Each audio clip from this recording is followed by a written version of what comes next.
Well, if you weren't here last week, we kicked off a brand new series called Greatest Hits, where we are revisiting and retelling some of the greatest stories in Scripture, because like every great story, these stories have the capacity and the potential to change the way that you think and the way that you feel.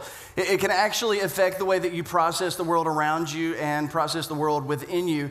And so a lot of these stories you're going to know by heart, maybe a couple of them you may not, but we're going to have a lot of fun with it. And today we're going to talk about maybe one of the most known stories in all of the Bible. When you put the Old Testament, New Testament together, this is going to be either the most known or one of the most known stories in all of Scripture. And it's so known that it has actually became a metaphor. It's a metaphor in life. It's a metaphor in sports. It's a metaphor in business. And now a lot of people, they can reference the metaphor and they don't even know that they're referencing a story out of the Bible. They just think it's just this thing that's out there, this story that someone told once upon a time, and they have no idea that it actually has a connection to the Scripture. And so this is one of the most known stories in all of the Bible, but I think that we're going to find out today it may be one of the most misunderstood stories that we know so well. And maybe since the time that we were children, we have been told this story wrong. Matter of fact, we got the application wrong, we got the point wrong, we just misunderstood a lot about the story that we're going to talk about today. And of course, the story that we're going to talk about is the story of David and Goliath. Now you understand this, right? This is Goliath, and we'll talk more about it in just a moment. But the story of David and Goliath, for us to truly understand the story of David and Goliath, we really have to start with the story of David. And to understand David, we have to begin at the beginning of his story.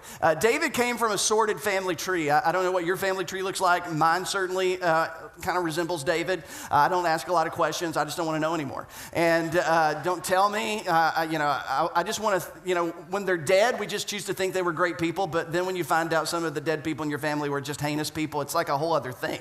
And it can really kind of mess you up. David had some skeletons in his family closet. He had some people, like one of his grandmothers, she was a prostitute. Her name was Rahab. She was from the city of Jericho, and that's a story you don't tell anybody about your granny when she was a hooker. You don't talk about that. That's not cool. And then one of his other grandmothers, she wasn't even Jewish. She was a Moabite, so that means that her family tree came from an incestuous relationship, and nobody, not going to talk about that either. And David, he had 7 brothers, so there were 8 sons in his family. His father's name was Jesse, and so there were 8 sons, and David was the youngest of those 8 sons. And so when we're introduced to David and David shows up onto the pages of world history, a lot has happened since what we talked about last week when we talked about Abraham. When David shows up on the pages of world history, the promise to Abraham has been kept. God has allowed Abraham's descendants to become a nation. And not only have they become a nation, but God has also kept his promise that one day one of Abraham's descendants would be a king. And so in 1010 BC, 1,000 years or so before Jesus shows up into the pages of history, about 1010 BC, the descendants of Abraham that became a nation now becomes a kingdom. And there's a strapping, tall, dark, and handsome man who is anointed to be king over all of Israel. And of course, we refer to him as King Saul. King Saul was the first king of Israel. And the only reason that he got the job was that he was tall, dark, and handsome. They looked at him and they said, man, you're tall. You're a head taller than everybody else. You're charismatic. You got a strong presence. You're pretty confident. And we think that you ought to be king. And so they made him king. And he started out with a lot of potential, but he made a couple of major critical mistakes. And because of that, God decided to take the kingdom away from him. And God began to pursue another person to be the replacement of King Saul. But before we jump on Saul's back, because we love to talk about Saul and all the things that he did wrong, I just want you to think about King Saul for a moment, because I think we ought to just, say a word so that we just don't constantly remember this guy in a bad way. King Saul was the first king.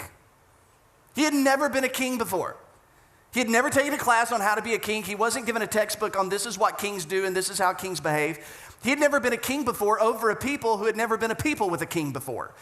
So here he is, he's plotting a brand new path, and that must have been so difficult. Many of you are entrepreneurs and you start something from the ground up, you know how difficult that can be. So here's a man who's trying to figure out how to be king, though he's never been trained to be a king, and to lead a people who've never had a king before. So, Saul had a really, really difficult job as he was trying to lead this nation that is now the kingdom of the unified 12 tribes of Israel. So he made some mistakes. two major decisions, God decides to try to take the kingdom away from him. And so that's when we're introduced to the man in this story that had anointed Saul, that is now going to anoint the next king of Israel. And his name was Samuel. Samuel was the most revered prophet in the day. He was the most revered man of God in all the land of Israel. He had been the man who had anointed Saul to be king. And so when Samuel discovered that God was taking the kingdom away from Saul, he was all disappointed. He was moping, he was mourning the failures and the poor performance and the bad decisions of Saul. And when he's feeling sorry for himself, God comes to Samuel one day and says, hey, would you knock it off and would you pay attention to me and stop paying attention to Saul? Would you stop allowing someone else to rob you of all of your joy and peace in life? Look to me. I'm not finished with you. I'm not finished with Israel. I'm just not finished. Here's what I want you to do. I want you to go to Bethlehem, Samuel, and I want you to go to the house of a guy by the name of Jesse, because in that house, there is a son that I'm going to anoint the next king of Israel. So I want you to get busy. I want you to go to Bethlehem. When Samuel goes to Bethlehem, what happens in the house of Jesse, the father of David and all of his brothers, what happens in Bethlehem at the house of Jesse gives us so much insight to the family dynamic that David was born into. It also, by showing us the family dynamic that David was born into and raised in, it also tells us a lot about David, because you can't disconnect who you are from where you came from. You can't disconnect who you are from who raised you as much as you want to. All of those things are so intricately connected in making you who you are today. And so when we learn about David's family, we are learning about David. And something happens. When Samuel knocks on the door at Jesse's house and says, hey, I'm here. God has sent me here to anoint one of your sons to be king. Now remember, there are 8 sons. So that night at this banquet, this dinner party with Samuel, who's here to anoint the next king, Jesse, the dad, only invites 7 of his 8 sons. You know this story, but this is so important for us to understand to get to where we need to get to in this story. He only invited 7 of his 8 sons. He left David out in the fields.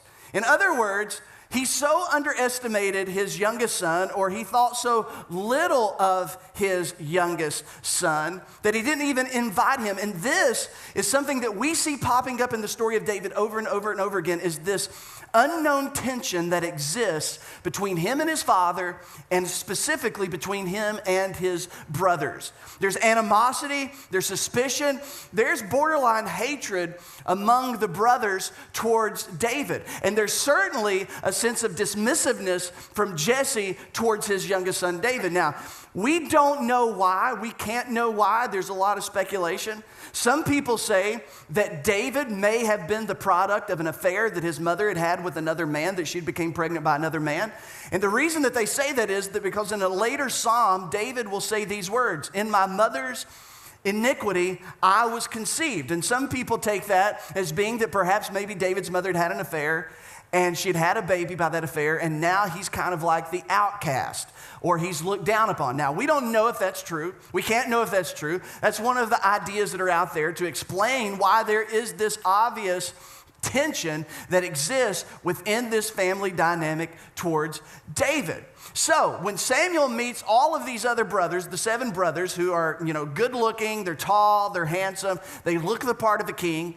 But Samuel realizes immediately that these guys are not the guy, because he has realized, an important lesson in dealing with Saul, who was tall, dark, and handsome. He has realized something about how to choose a king. And more importantly, he's learned about how God desires to choose a king, about what God prioritizes based on what we will prioritize if we are left to choose who leads us and who takes over as the next king of Israel. This is the lesson that Samuel learned. It says, but the Lord said to Samuel, do not consider his appearance or his height, for I have rejected him, talking about Saul. The Lord does not look at the things people look at. Well, that is really good news for a lot of us. People look at everything. People just size us up. People come to rash judgments. They come to quick judgments about us without even knowing us. They judge us from afar. They judge us on social media. They judge us across the room. They judge us after a 5-second conversation. God doesn't look at the things people look at. People look at the outward appearance, but the Lord looks at the heart. Now, this can be really good news. This can be really bad news. We love to look at deeds and scrutinize deeds, but God goes below the surface of deeds, and he looks at the desires of a man's heart, the desires of a woman's heart. He goes beyond just our methods of the way that we do things, and he goes to the motives of why we do the things that we do. And so he has learned a very, very important lesson, Samuel. So when he looks at the other 7 brothers, he's thinking, none of these guys are the guy. And so he looks at Jesse and he's like, are these all your sons? Because I'm pretty sure God told me to be here. Is there anybody else? Anybody at all? Anywhere? And he was like, well, there's one. He's out there in the field, and, I didn't even invite him in, and that had to be an awkward moment. And Samuel was like, well, go bring him in. I want to meet him. And again, we're reminded of this tension, this disappointment, these family dynamics that were so strange that we can't understand, we won't understand, but we know for certain they are there. There is something below the surface, even though we don't even know what is below the surface. And this is the home that David grew up in, where he knew he wasn't the favorite. He knew he wasn't always welcome. He knew that he wasn't always looked at with a good eye. He knew that he was underestimated, that nobody really expected him to do very much in life. That when his family sized him up, they didn't find him very impressive, and they did not choose to be a source of encouragement for him. And we can put all that stuff together because of what we see happening over and over and over again. So David walks in, and Samuel pours the horn of oil on his head, and as Josephus, the historian, says, he leaned into the ears of David and said, you are going to be the next king of Israel. And that chapter ends. The next major thing that happens in David's life is when there is a national conflict going on. It's going to be years before David becomes king after Samuel anoints him. There's going to be a lot of things that happen. It's a great story, don't have time to tell it all. But the next major episode is that there is a war in the land. There is a conflict between Israel and a conflict between their arch nemesis, their old foe, the Philistines, who were like a pirate nation that had left the island of Crete and had settled on the western coast of Palestine on the Mediterranean Sea. And so the Philistines, there they are, and they are at war once again with the Israelites. And this was a story that's been going on. This is an ongoing war that has been going on since the early part of 1 Samuel, which is where you can read all of this history. So this is where we are introduced to the story of David and Goliath. After David has been anointed to be king, everything's gone back to business as usual with him. He's back there, he's taking care of the sheep. And now there is a war in the land. And this is how we're introduced to the story. It says, now the Philistines gathered their forces for war and assembled at Succoth in Judah. Saul, who was the king, right? We've already been introduced to him. And the Israelites assembled and camped in the valley of Elah and drew up their battle line to meet the Philistines. So you got to get the idea. And so the historian who writes all of this wants to make us feel as though we are there, as though we are watching this on the big screen. He says, the Philistines occupied one hill and the Israelites another, with the valley between them. Both sides are poised for war. The older men, the veterans on both sides, with still hardened faces, look into the eyes of the other side, knowing that war is inevitable, knowing that conflict is inescapable, and knowing that sooner or later someone will make the first move and there will be blood that is shed and there will be lives that are lost, and no one knows whose life will be lost and whose life will be saved. War is in the air, death is in the air, fear is in the air. The younger men are standing behind the worn faces of the older generation because they are scared, but they're trying not to let anybody know. They've drank enough to get courage, they've taken enough to get courage, and there they all are waiting to see if today is the day that war breaks out in the valley of Elah. So this is a serious moment that we can't even, we just read this and we don't think about this. This is war. This is death. This is all the things that go on with it. And in the crowd that day, hearts beat fast. People breathe a little more shallow than normal, and nobody knows at the end of the day whether or not they will still be alive. And then, in the midst of this stare down, this intimidation factor that's going on here, enters the Philistines' secret weapon, their greatest weapon. It says a champion named Goliath, who was from Gath, came out of the Philistine camp, and his height was 6 cubits and a span, or about 9.5 feet. That would be Goliath right there, life size, 9.5 feet tall. We pictured him, something superhuman. A lot of people read this account and think that maybe Goliath had acromegalia, that he had some type of tumor in his brain that's caused accelerated growth, and he's just this really large guy, 9.5 feet tall. I mean, he is intimidating. And so the historian wants us to understand who Goliath is and see him. He says, he had a bronze helmet on his head and wore a coat of scale of armor of bronze weighing about 5,000 shekels. On his leg he wore bronze greaves, and a bronze javelin was slung on his back. His spear was like that of a weaver's rod, and its iron point weighed 600 shekels. His shield bearer went ahead of him. So there's incredible detail here in this historical account that just brings us into this story. So you need to see Goliath to understand what this story is all about, because Goliath at 9.5 feet tall, not only that, but most people believe that he probably would have weighed just on his own between 400 and 500 pounds. He's a big guy. So between 400 and 500 pounds was probably his weight. Let's cut it in half. Let's say he weighed 450 pounds. On top of that, he's got about 250 pounds to 300 pounds of armor. So here's a guy that altogether, all decked out for war. He comes in at about 700 pounds at 9.5 feet tall. He comes out as this intimidating, killing machine. He's a champion. He's undefeated. He's never been defeated. And in a conventional fight, in conventional warfare, he can't be defeated. He can't be stopped in a conventional battle. Because he's tall enough and his arms are long enough and his spear is long enough that he can fight behind the shield wall.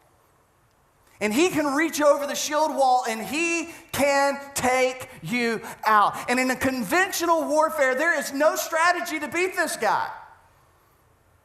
There's no angle. There's nothing to do in a conventional war that you can defeat this man. He is undefeated. He is a killing machine. He's confident. He's intimidating. It says, Goliath stood there, and he shouted to the ranks of Israel, "Why do you come out and line up for battle? Am I not a Philistine? And are you not the servants of Saul? Choose a man and have him come down to me. If he is able to fight and kill me, we will become your subjects. But if I overcome him and kill him, you will become our subjects and serve us." Now, this is important because this is something the ancient world would do. He's actually challenging them to what is called a representative fight. A representative war, where one representative comes from one side and a representative comes from the other, and both of those representatives fight for their army, and they fight as their army. And the winner of the duel wins the day for everyone. And so that's what he's challenging them. He goes out there and he says, "I want you to send a man down to me."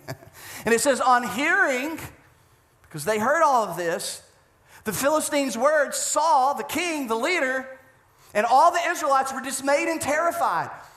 In the Hebrew language, it's that they were shattered. They had no hope. They were gripped by fear. They had no hope that this was going to work out.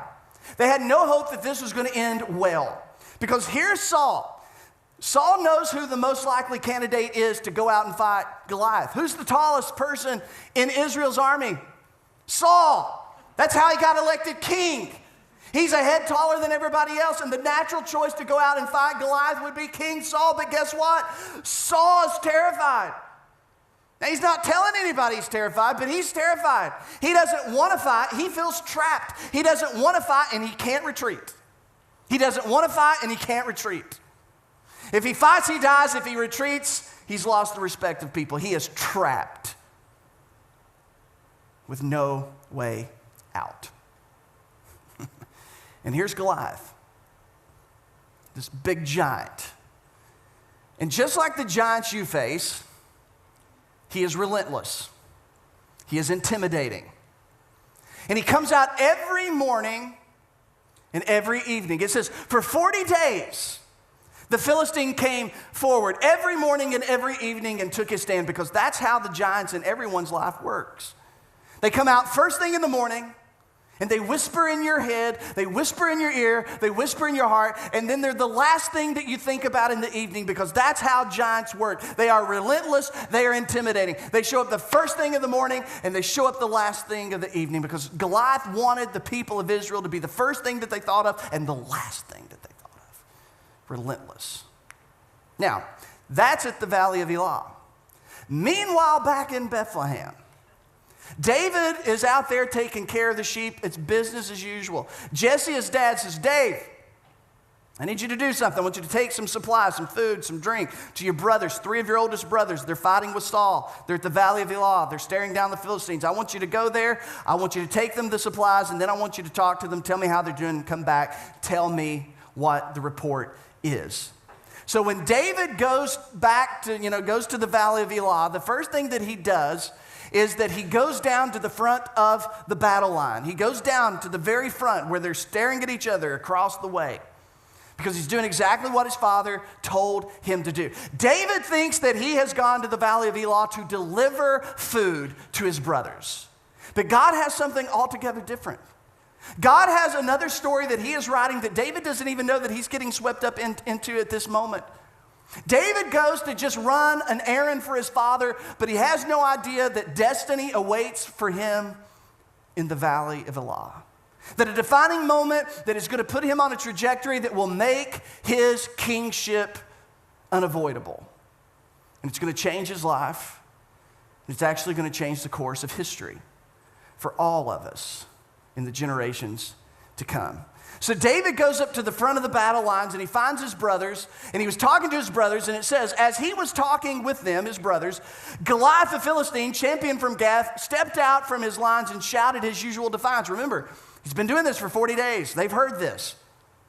And it says that David heard it. This is the first time David heard it. They've seen this for weeks now. They've seen this for 40 days, 40 other times this has happened. This is the first time that David is going to see what they've been seeing. And this is the first time that David is hearing what they've been hearing. But in this moment, we're going to see where fear and faith respond in 2 different ways. Here's Saul and all of his men that are gripped by fear, but here's David, where we're going to see how different he is because of his faith. He's going to hear what they've been hearing, but yet he's not going to hear what they've been hearing. He's going to see what they've been seeing, but yet he is not going to see what they have been seeing. Because it shows us the power of living with faith instead of being consumed by fear. Faith changes how you hear. Faith changes what you see. Faith will change how you feel, and faith will ultimately change how you respond. And we begin to see the difference between David and Saul and David and the rest of the men of Israel. It says David heard it, and whenever the Israelites saw the man, because they were all seeing the same thing, but they weren't seeing the same thing, they all fled from him in great fear. So David, because he's not seeing what they see. David sees Goliath. And he's not seeing what everybody else sees. David hears Goliath, but he doesn't hear what everybody else hears when they hear Goliath. And so David, he needs to ask a question, because he's a little ticked off at this moment. It says, David asked the men standing near him, what will be done for the man who kills this Philistine and removes this disgrace from Israel?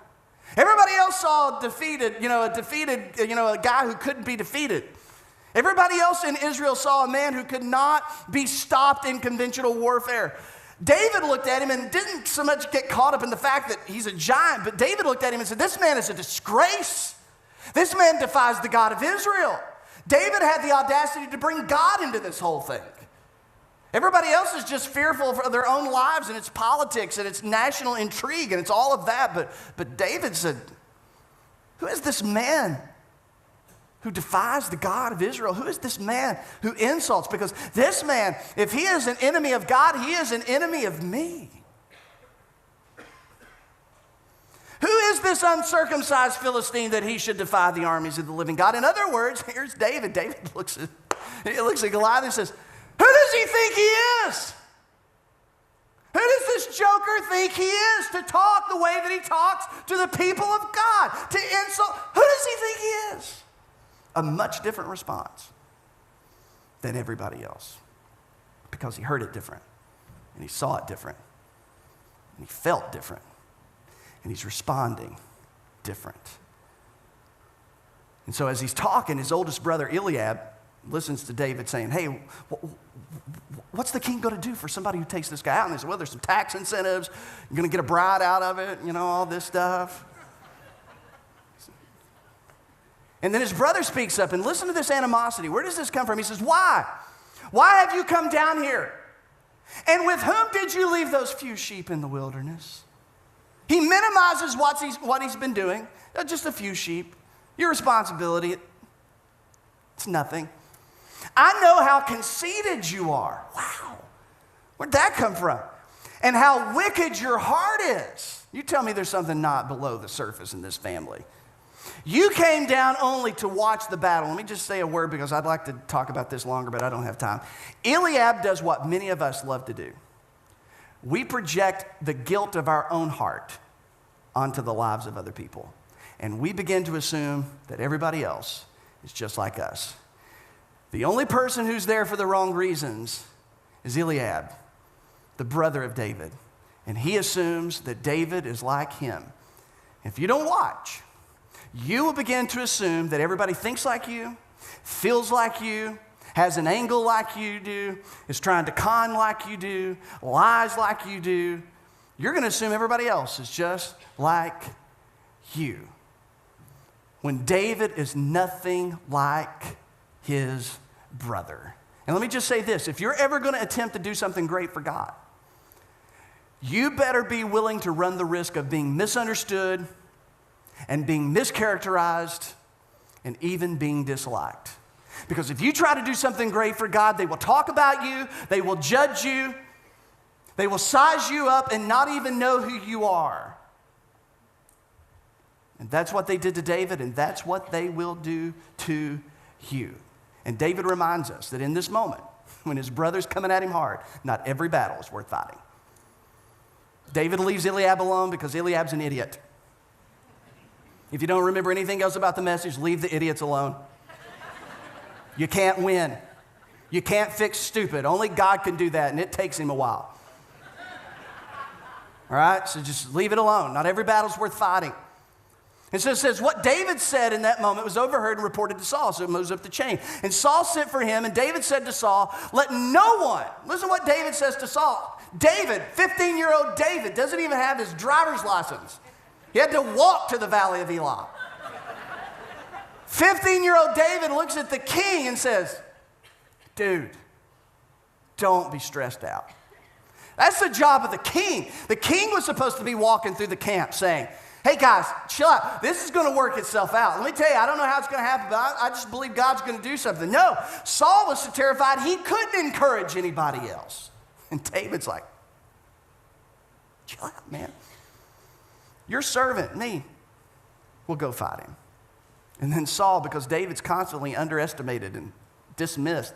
But Saul replied, you're not able to go out against this Philistine and fight him. You're only a young man. And he has been a warrior from his youth. You're outmanned and you're outexperienced. You can't win.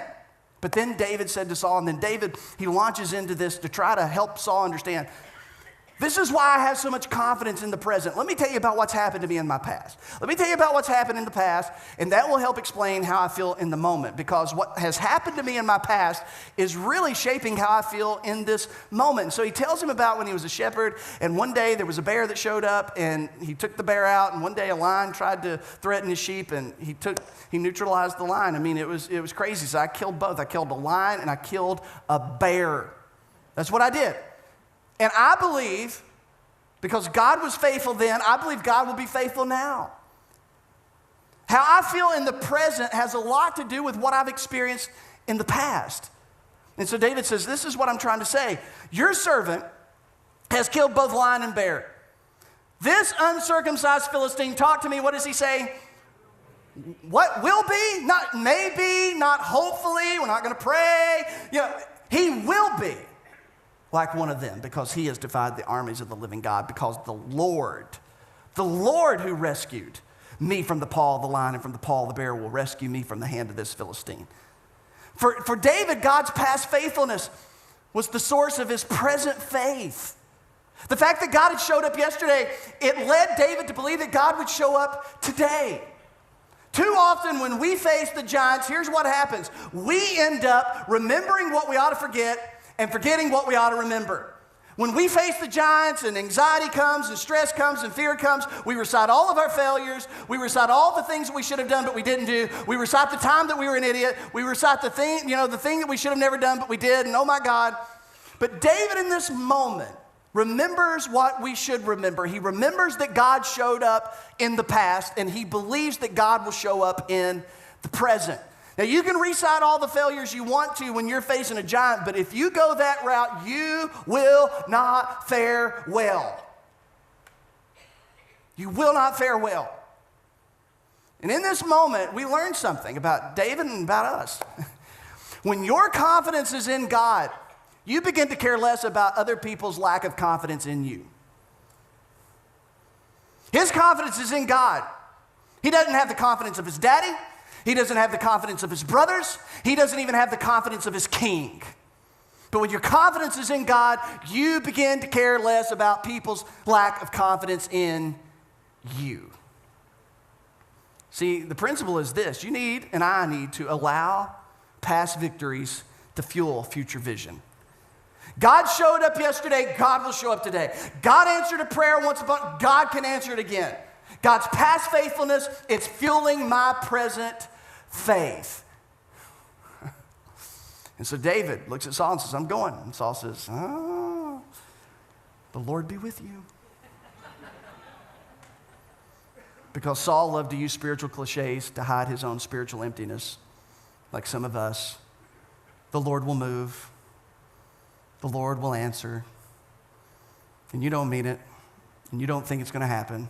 But it's what you say. And that's what Saul said. The Lord be with you. And then it says that David ran towards the giant because he sees it different, and he hears it different, and he feels different, and he responds different. And he runs up to Goliath, and he looks at Goliath, and he says, let me tell you something. You can come to me with your shield and with your sword and your spears, but I come to you in the name of the Lord of hosts, the armies of heaven, the God of Israel. And let me say this to you today, to Goliath. And Goliath's sitting there thinking, who is this guy? And David looks at Goliath and says, I'm going to tell you something. Today, God will deliver me from your hand, and God will deliver you into my hand. And today, I will take your head, and I will slaughter your armies and feed their carcasses to the birds of the air and the animals of the field. Because by the end of this day, all the world will know that there is a God alive in Israel. And everybody watching this battle will know that the battle is the Lord's. And he does not save by a shield or sword, but he saves by his own power. Our childhood Sunday school version of this story, we pictured that little bitty. And it was like some big miracle. It wasn't a miracle. This is where we got the story wrong. David is not outmatched. From the very beginning, Goliath has been outmatched. He's 700 pounds, armor and all. If he's got acromegaly, he can't even see that well. That's the reason he keeps asking David to come closer and to come closer and to come closer. This man can only win in a conventional warfare, but this is not a conventional soldier. This is not a conventional warrior. He's carrying a sling and a stone, so that's not impressive. Well, you just don't understand. They've done ballistic tests. And the type of sling and a stone that David would have had was the equivalent to a .45 caliber handgun. Now, you take a big target of a man who can't move fast or a little guy who's got a .45. Who are you putting your money on? Who are you going with? I'm going with the guy with the .45. See, we thought that David was the underdog. David was never the underdog in this story because we misunderstood the story. That was not the point. David was always the favorite because he was not the normal guy. He was not the average conventional soldier. So he takes that sling and stone and Goliath falls. He takes his sword and cuts his head off. The Philistines begin to retreat. And it was over. And it says, so David triumphed over the Philistine with a sling and a stone. Without a sword in his hand, he struck down the Philistine. And he killed him. And we learned some things. Some things they didn't tell us in Sunday school. We talked about this story more when we were kids than we do when we're adults. Here's what we learn. How we see God shapes how we see everything else in life. How you see God determines how you see the Goliaths, the giants, the foe that's in your life that cannot seem to be whipped, that cannot seem to be defeated, that thing you can't pray away, that thing you can't run away from, that enemy that taunts you morning, noon, and night. How you see God shapes how you see the giant.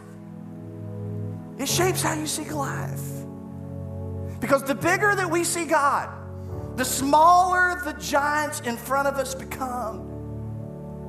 There were two perspectives in Israel that day. Everybody could hear the same things. Everybody could see the same things. Everybody could experience the same things, but they saw it and heard it and experienced it in two different ways. There was the perspective of fear that looks like this. There's God. There's Goliath. God's there, he loves me, he's for me. But he's not that instrumental and he's not that involved and he's kind of distant and I don't really get him. But there's Goliath. It's so big, it's so intimidating, and we feel trapped. We don't want to fight, and we can't run away. But there was another perspective that day. There was David's perspective of faith. Even though he saw the same thing, he saw it this way. He saw a big God. He saw an active God. He saw an involved God. He saw a God that showed up yesterday. And then he saw Goliath, but Goliath was not a big deal in light of a very big God. It was just a different perspective. See, faith, we all want faith, and we think faith is for changing reality. Faith does not help us change reality. It helps us see reality. Everybody on Saul's team, they looked and they saw Goliath and they saw what they thought was reality. David showed up. He heard something different, saw something different. He saw the true reality. That as big as Goliath was, he was teeny tiny in the shadows of the awesome, great God of Israel. And ultimately we learn that no matter what is behind me and no matter what is in front of me, God is greater. For David, the bear and the lion, he had taken them down. God was greater than what was behind him. Now there's a giant in front of him, and God is still greater. And the story of David will continue. And he's going to mess up, he's going to misstep, he's going to fall. But he'll always remember that Goliath fell, that the bear and the lion fell, that no matter what it is, God is still greater. And you need to know today that no matter what's behind you, past sin, guilt, shame, abuse, rejection of your family, constantly underestimated, overlooked, unloved, God is greater. And no matter what's in front of you,